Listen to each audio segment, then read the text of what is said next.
Engineering commanders in Rise of Kingdoms have been one of the most interesting additions to the game and certainly have been quite a unique type of commander. They're definitely something we've never seen before, and today I'm going to be talking about the future of engineering commanders. What can we expect to see with them?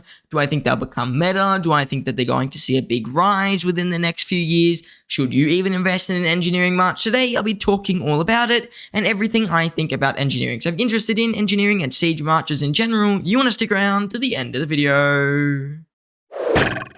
Now, let's just start off with some of the key things that used to hold engineering commanders back before. And there was really only one big thing. The one thing that I always said was the thing that would stop people from being able to become an engineering main and be able to use engineering commanders from the start of the game was the ranged commanders, or the lack thereof ranged commanders in the early game. There were no ranged commanders KVK 1, there were no ranged commanders KVK 2, and therefore you just couldn't really invest in ranged commanders and properly use them. I mean, they were really good, they still are very, very good, but back then there was no epic commander that you could just go and pick up to actually use range in an early KVK season. And that means everyone in the early game would have just picked up a cavalry, an archer, or an infantry march, and just ended up following through with that through to the end of the game. But now we are seeing range commanders coming in at Season 2. There is going to be an epic commander, Catherine, and also, I'm not going to bother trying to say this name, both of these commanders, they're ranged. I mean, they're not crazy, let's be realistic, like they're good damage stats and they're good stats overall, but there's nothing too crazy in here. So they're decent, there's nothing amazing about these commanders, but it does give a rise to the idea that you'd be able to use ranged commanders in the early game. The reason these commanders you can't get in the super early stage of the game, and the reason it's Season 2, is because Lilith didn't remove the version where you don't have to use, so they didn't remove the V formation. So you still have to use the V formation on your ranged marches, but you do get those in Season 2, which is why you're able to add ranged commanders into Season 2. Granted, I think it would be more impactful if they were in Season 1. That is when most people would be able to use these commanders at like a really high level. By Season 2, most people have invested either into some form of a legendary commander with the new commander return, or they've invested into a different type of epic commander, whether it be someone such as maybe even someone like maybe even Baibars, like any other troop type. There are different epic commanders that they can pick up, which kind of makes you think, do I really want an engineering commander? On top of this, there are no legendary engineering commanders, so that is another kind of interesting thing to note here. All the legendary engineering commanders come in at Season 3, and they come in at the end of the season. Like, they're just at the absolute end. Like, I reckon it's post Kingsland you get access to these commanders, which again kind of makes you wonder, do I think they're going to be absolutely meta, especially in that very early game stage? So that does bring me on to the question, what do I think about the possibility of meta in ranged commanders? Do I think that'd be as big, for example,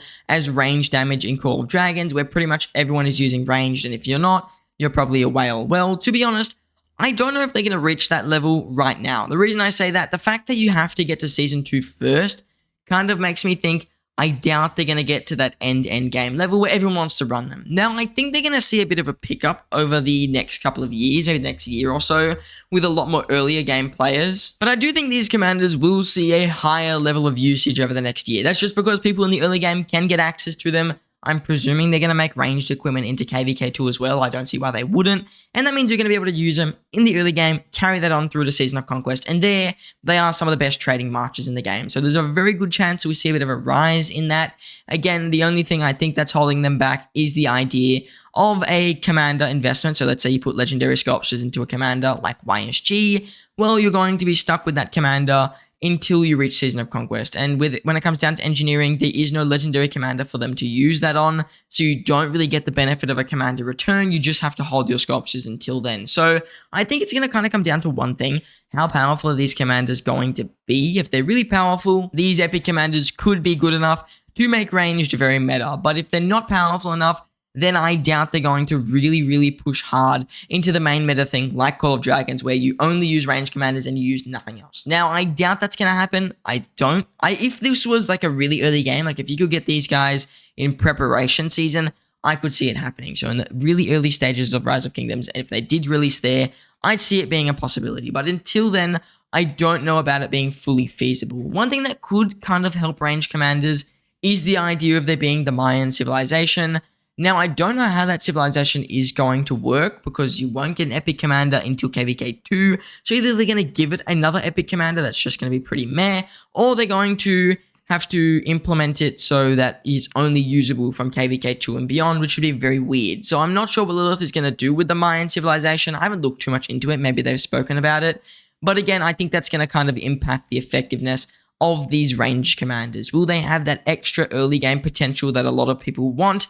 I again am not 100% sure. Now, moving on from the future of ranged in terms of their usage, what do I think about ranged commanders in terms of how powerful will they end up becoming? And I think that one thing we can definitely guarantee is ranged commanders are going to stay very strong. Right now, every single ranged march is super, super good. I barely see a ranged march get a bad trade, especially if the user is really good at using him. So for example, if you watch Mr. Siege fight with ranged, he's pretty much always going to get a mega good trade because he's really good at using ranged marches. And anyone that's decent at using ranged marches is going to get an amazing trade. And the reason is, ranged commanders only rely on your murderball, and after that, you just get free kills. So if you're able to read your murderball and know when your murderball is losing or when your murderball is winning, and you can be more aggressive or more passive, you just get a ridiculous number of kills. They're kind of like archers, but a little bit easier and on steroids because they get stupid numbers of kills. They can rarely get a bad trade. Hitting someone who's stronger than you doesn't even matter because you're just going to deal way more damage than them, and it makes them an extremely powerful march. So it does kind of make you think, yeah, I don't think ranged commanders are going to be getting weaker. I think that Lilith is still going to keep pushing them until they become a little bit more meta. And that does mean for anyone that's considering ranged commanders, they are a fairly decent option to pick up right now. Using ranged commanders, I'd get their equipment, I'd get their weapon. Personally, if I wasn't maining archers, I'd even pick up a ranged march because they are just that strong. I think ranged commanders will be holding a lot of endgame value, a lot of Season of Conquest value just in terms of the legendaries. They've got really good damage nowadays. The new commanders are relatively strong as well. I mean, they're a bit weird in some situations, but they look to be very strong. Of course, they're not in the game yet, so we don't fully know, but they look strong enough for me to say, yeah, they're going to be pretty damn good, and they're going to hold their own on the open field. So it does make me say, I think ranged commanders will be holding their value through the next year or so. I don't see them losing their value at all. I see them just constantly becoming stronger and Lilith still adding more and more things to them. So in terms of what's next for ranged commanders, here's what I fully think. I think that we're going to see a rise in their strength. Lilith is going to continue to push them up into a more stronger level, so it makes people more inclined to invest in them. We're definitely going to see a rise in the number of ranged commanders used, both in the early game, because you obviously can get access to those epic commanders, and also in Season of Conquest and beyond. And the reason I say that, they're just so strong. I mean, ranged commanders are so powerful that it wouldn't make sense to not run them for most players. If you're a free-to-play and a low spender and you aren't in Season 3 or Season of Conquest yet, honestly, I recommend picking up a range march because you can get some absurdly good trades. You can get some of the top level trades I've ever seen. I've seen people get 4 million kill points to like 200,000. It's absolutely ridiculous the amount of good trades you can get with ranged commanders, which makes me think they're only up from here. I don't see why Lilith would kill off the range meta now, especially when they did really want to push range for such a long time. And these two new commanders who look to be fairly decent, again, they're not in the game and you can't really test range commanders too easily until they're in game. These two commanders, they look to be pretty damn good. And Lilith has really flushed out the range system. They've made it so you can even use them against, so for example, when your city's in War Frenzy mode, they're going to use range damage and they'll launch ranged attacks against enemies within their range. It's just really interesting in the way that range commanders are working. So I think that Lilith is kind of going to keep pushing these range commanders, keep making them even more powerful, and allow you to push them to a really high level. I don't see why we're going to see range commanders fall off at any point in the very near future. The last thing I'll really talk about today is how would you go about investing in range commanders? Well, I think the first thing you should really consider when it comes down to investing in range commanders is, have you stockpiled enough stuff? If you haven't stockpiled enough things, I probably wouldn't go out of my way to invest in range commanders. And when I say stuff, I mean stuff such as, have you got enough equipment blueprints? Have you got enough equipment, just literally materials that you're going to need to make a good set of armor? And have you got enough gold heads? Because when it comes down to range commanders, for 99% of players, unless you're that few percent that are starting really early in the game and you've got access to those epic commanders and you've built yourself up slowly, for the majority of us, you're going to have no ranged equipment. And that means you're going to need to build a march from the ground up. You have to start from absolutely nothing and make your way all the way to the top with the strongest commanders in the game and some of the strongest gear. So if you're going to start from there, you need to have a lot of materials on stockpile, because otherwise you're going to be half into a march, or you won't have good equipment that's going to make the march bad, or you're going to have a half invested equipment set or a half invested commander, and all that stuff you prefer not to have. Relatively, for pretty much any march I do, you just expertise the commander. Sometimes you can get away with a lower skill level when you initially do it. Like if someone says, do I need expertise Herman? I usually just say go 5-5-5-1. But you can obviously expertise him and it's going to get you good value. So for the majority of range commanders, I'd have at least enough gold edge to at least expertise one and get the other to a really high skill level. And I'd make sure I've got enough to get a really decent equipment set. On top of this, if you're going to start investing in range from this point, like right now, I'd start rolling stuff for the V formation. Just throw it in there with one of your 3 formations.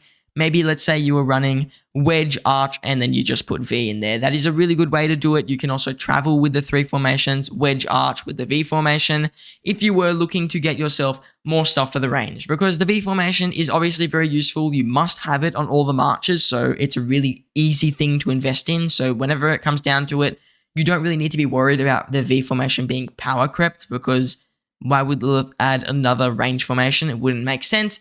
This seems like it would be the only possible answer to a range formation. So just making sure you've got that V formation armament selected and gradually getting it over time is really going to help you out. So doing that is really good.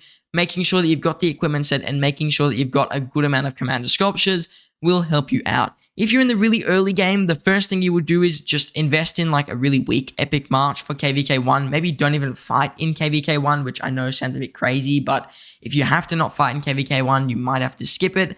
But generally, I'd say you can expertise 4 epic commanders by KVK2. So save up a lot of epic commander sculptures during your KVK1 and after. So once you've expertised your first epic commander, start saving a bunch of sculptures, and then you can double expertise both of the engineering commanders in KVK2, and I'm guessing Lilith will make it so that some of the ranged equipment is available in KVK2, and from that point, you just start investing in your ranged equipment from there, and once you hit Season 3, you can definitely build it up. Now, I don't know how the commander swap is going to work. It's currently not in the game. If it is, you can swap to any commander, and they don't have to be of the same troop type.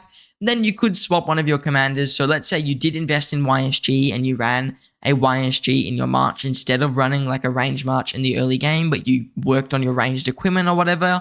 You can just go and swap your YSG, for example, into, let's say, a Margaret, or swap him into one of the new engineering commanders like Stefan or John. So making sure that in the early game, you kind of think about that end game, keep it in mind, think about your goal to end up being an engineering player and moving towards that. Because again, I do think they're going to become much stronger. I see the ranged meta coming in, and I could see a lot of early game, even to late game players using ranged commanders, as Lilith is really just pushing them a lot more. So now that we've made it to the end of today's video, I just want to ask you guys for a very small favor, and that is consider subscribing to the channel. I try to release informative videos pretty much every 2 to 3 days about anything in Rise of Kingdoms. You can see today I spoke about engineering, yesterday I spoke about CPO versus Ragnar, and I looked at all of these different issues, or not issues, just things in Rise of Kingdoms. So if you're interested in more things about Rise of Kingdoms, the current commander meta, future updates, future releases, anything you really could think about with Rise of Kingdoms, my channel is a really, really good place to go. So consider hitting subscribe. It helps me. It's completely free,